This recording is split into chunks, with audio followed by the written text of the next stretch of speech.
बच्चों, आज मैं आपको कक्षा 9 हिंदी विषय क्षितिज पाठ में से पाठ नंबर 3 श्यामाचरण दुबे द्वारा लिखित उपभोक्तावाद की संस्कृति पाठ के बारे में बता रही हूँ। श्यामाचरण दुबे का जन्म सन 1922 में मध्य प्रदेश के बुंदेलखंड क्षेत्र में हुआ। उन्होंने नागपुर विश्वविद्यालय से मानव विज्ञान में PhD की। वे भारत के अग्रणी समाज वैज्ञानिक रहे हैं। उनका देहांत सन 1996 में हुआ।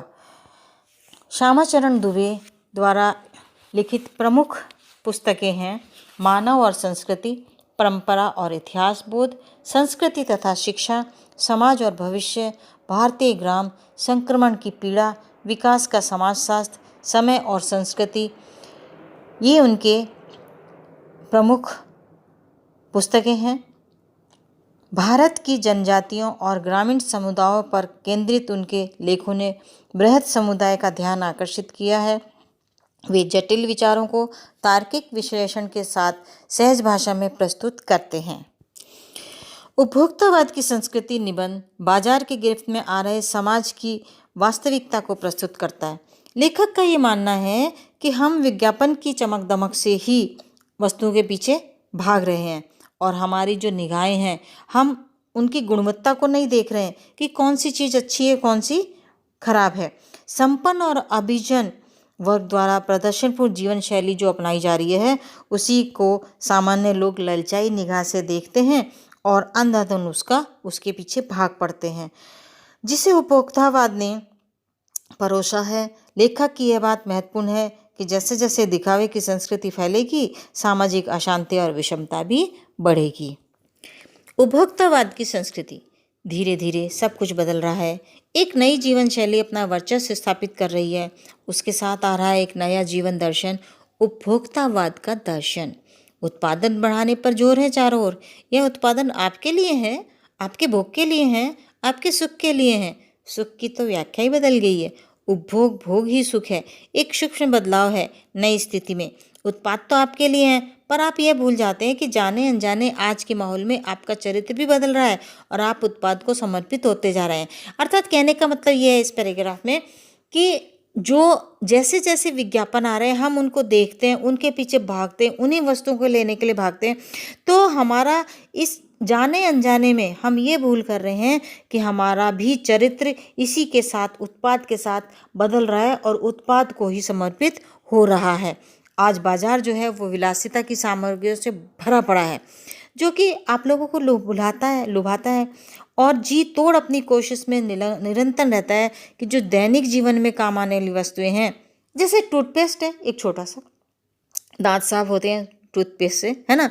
आप देखते होगे टीवी में, रेडियो में, आप उसके विज्ञापन सुनते हैं। यह दांतों को मोती जैसा चमकीला बनाता है, यह मुंह की दुर्गंध हटाता है, यह मसूड़ों को मजबूत करता है और यह खून सुरक्षा देता है।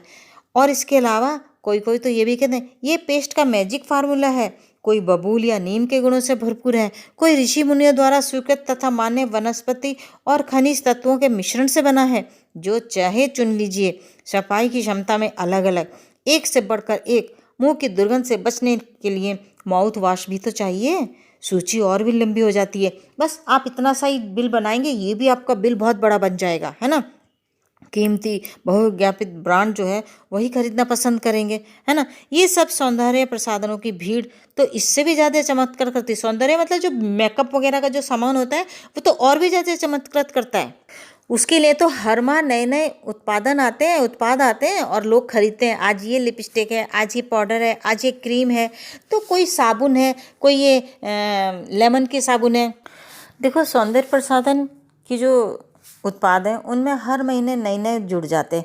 कभी साबुन का ऐड देखिए कैसे आता है टीवी में या रेडियो में, हल्की खुशबू की है, ये तेज खुशबू है, इसमें नींबू डला हुआ है, ये जम्स को मारती है, ये रक्षा करती है, ये मनपसंद साबुन है। तो सच्चाई का अर्थ समझना चाहिए कि क्या लेना है और क्या नहीं। शरीर को पवित्र रखना चाहते हैं तो शुद्ध गंगाजल साबुन से बना साबुन ले लीजिए।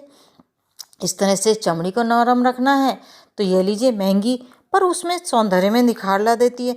इस तरह से नए नए जो है विज्ञापन होते हैं और ये ये महंगी मेकअप की चीज़ ही क्यों, सौंदर्य प्रसाधन ही क्यों, आप इन वस्तुओं को छोड़िए, आप कपड़े देखिए, जगह जगह कैसे बुटीक खुले हैं, है ना। और उस बुटीक में देखो आप कितनी महंगी ड्रेसेस मिलती हैं, एक से एक नए शोरूम में ब्रांड जो हैं वो उनके नाम से, उन्हीं से बुटीक खुले हुए हैं। वहाँ पे आपको कपड़ा इतना महंगा मिलेगा, आप कम पैसों का भी कपड़ा खरीद के पहन सकते हैं, उसमें भी सुंदर लगेंगे। महंगे कपड़े में भी वही बात है, लेकिन ये सब एक खर्चीला उपभोक्तावाद है ना। तो इसी तरह से पहले विवाह होते थे घर के आसपास के खाली मैदान में, आजकल जो विवाह होते हैं 5 सितारा होटल में, बड़ी बड़ी जगहों में, वहाँ इतना पैसा लगता है, वहाँ पे खड़े रहते हैं सारे रंग बिरंगी ड्रेसेस पहन के। इसके अलावा पढ़ाई के लिए देखिए, पढ़ाई के लिए भी आजकल तो विज्ञापन आते हैं। ये 5 सितारा विद्यालय है, अमेरिका में देखो 5 सितारा विद्यालय, जैसे 5 सितारा होटल होते हैं ऐसे स्कूल भी 5 स्टार हैं, और वहाँ पे जो वो सब सुविधाएं देते हैं। तो क्या स्कूल 5 स्टार में ही पढ़ सकते हैं बच्चे घर में नहीं पढ़ सकते, दूसरे स्कूल में नहीं पढ़ते? बहुत पढ़ते हैं। ये सब वहाँ की संस्कृति है, वहाँ की ये उपभोक्तावादी है।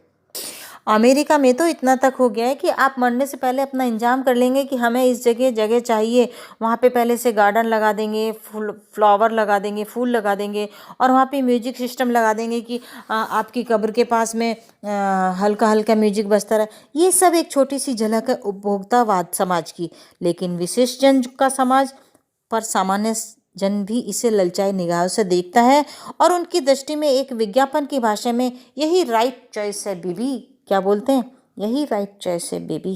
तो ये सब चीज़ें जो हैं बेकार की हैं। अब विषय के गंभीर पक्ष की ओर ध्यान करते हैं कि इस उपभोक्ता संस्कृति का विकास भारत में क्यों हो रहा है। देखो, सामंती संस्कृति के तत्व भारत में पहले भी रहे हैं, उपभोक्तावाद इस संस्कृति से जुड़ा रहा है। आज सामंत बदल गए हैं, सामंती संस्कृति का मुहावरा बदल गया है। हम सांस्कृतिक अस्मिता की बात कितनी ही करें, परंपराओं का अवमूल्यन हुआ है, आस्थाओं का क्षरण हुआ है। कड़वा सच तो यह है कि हम बौद्धिक दास्ता स्वीकार कर रहे हैं। बौद्धिक दास्ता, एक तो होता है जेल में डालना दास, एक होता है अपने यहाँ काम करवाना, बेगार करवाना, लेकिन एक होता है बौद्धिक दास्ता, यानी कि बुद्धि से दास बना देना, किसका, किसी भी चीज़ का। तो हमारी जो नई संस्कृति है, हम बौद्धिक दास्ता स्वीकार करते जा रहे हैं, पश्चिम के सांस्कृतिक उपनिवेश बन रहे हैं। हमारी नई संस्कृति अनुकरण की संस्कृति है, और हम आधुनिकता के झूठे प्रतिमान अपनाते जा रहे हैं। हम क्या आधुनिक बन रहे हैं, मॉडर्न बन रहे हैं ना, और वो झूठे जो उनके जो है वो अपना रहे हैं, वो गलत है।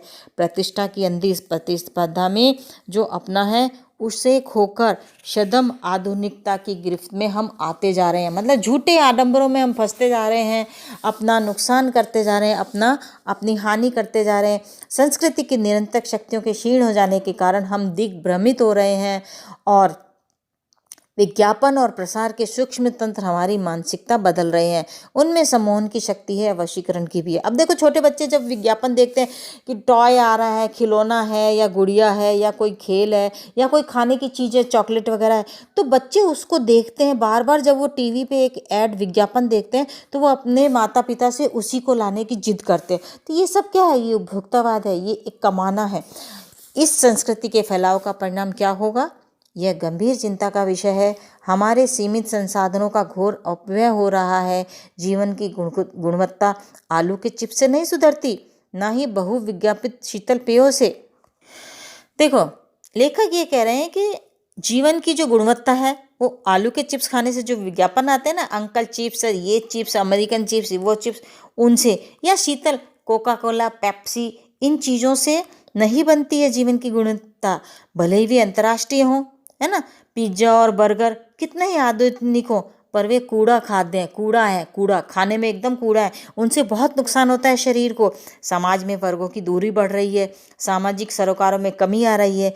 जीवन स्तर का यह बढ़ता अंतर आक्रोश और अशांति को जन्म दे रहा है। अब आप देखते हो, जो बच्चे बर्गर पिज्ज़ा जिनको नहीं मिलता है, वो अपने माता पिता से कितना झगड़ा करते हैं, हमें बर्गर खाना है, हमें पिज्ज़ा खाना है, हम तो ये नहीं खाएंगे, वो नहीं खाएंगे, घर की दाल रोटी नहीं खाएंगे, पिज्ज़ा बर्गर खाएंगे, कोल्ड ड्रिंक पिएंगे। तो ये सब जो है हमारे समाज में आपस में दूरी बढ़ा रहा है, और जीवन स्तर जो है उसमें आक्रोश और अशांति जन्म ले रहा है। जैसे जैसे दिखावे की संस्कृति फैलेगी, सामाजिक अशांति भी बढ़ेगी। हमारी सांस्कृतिक अस्मिता का ह्रास तो हो ही रहा है, हम लक्ष्य से भी भ्रमित हो रहे हैं। जो हमारा लक्ष्य है वो उससे हम भटक रहे हैं, है ना। तो विकास के विराट उद्देश्य से पीछे हट रहे हैं। हम झूठी तुष्टि के तात्कालिक लक्ष्यों का पीछा कर रहे हैं। हम झूठे लक्ष्यों की ओर भाग रहे हैं। हम अपने असली लक्ष्य को से भटक गए हैं। क्यों? ये सब मर्यादाएं टूट रही हैं, नैतिक मानदंड ढीले पड़ रहे हैं, व्यक्ति केंद्रिकता बढ़ रही है, स्वार्थ परमार्थ पर हावी हो रहा है। स्वार्थ परमार्थ पर हावी हो रहा है। भोग की आकांक्षाएं आसमान को छू रही हैं। किस बिंदु पर रुकेगी यह दौड़? गांधी जी ने कहा था, लेखक कह रहे गांधी जी ने कहा था कि हम स्वस्थ सांस्कृतिक प्रभाव के लिए अपने दरवाजे खिड़की खुले रखें, पर अपनी बुनियाद पर कायम रहें। उपभोक्ता संस्कृति हमारी सामाजिक नींव को ही हिला रही है। यह एक बड़ा खतरा है भविष्य के लिए, यह एक बड़ी चुनौती है। यानी कि गांधी जी कह रहे हैं कि स्वस्थ सांस्कृतिक प्रभाव के लिए अपने घर के खिड़की दरवाजे तो खुले रखो, यानी कि अपने आँख कान नाक सब खुले रखो, लेकिन अपनी बुनियाद पर कायम रहो। उस उपभोक्ता संस्कृति हमारी सामाजिक नींव को हिला रही है। यह एक बहुत बड़ा खतरा है भविष्य के लिए। इसे चुनौती की तरह स्वीकार करना चाहिए। तो ये पाठ बच्चों पूरा हुआ, और आप इसको एक बार वाचन कर लीजिएगा पूरे पाठ को, तो आपको और भी अच्छी तरह से समझ में आ जाएगा। आप टीवी भी देखते हैं, आप रेडियो भी सुनते हैं, आप सारे विज्ञापन भी देखते हैं, सुनते हैं, है ना। तो इस तरह से आपको ये पाठ अच्छे से समझ में आ जाएगा। एक बार आप इसको पढ़ भी लीजिएगा। धन्यवाद।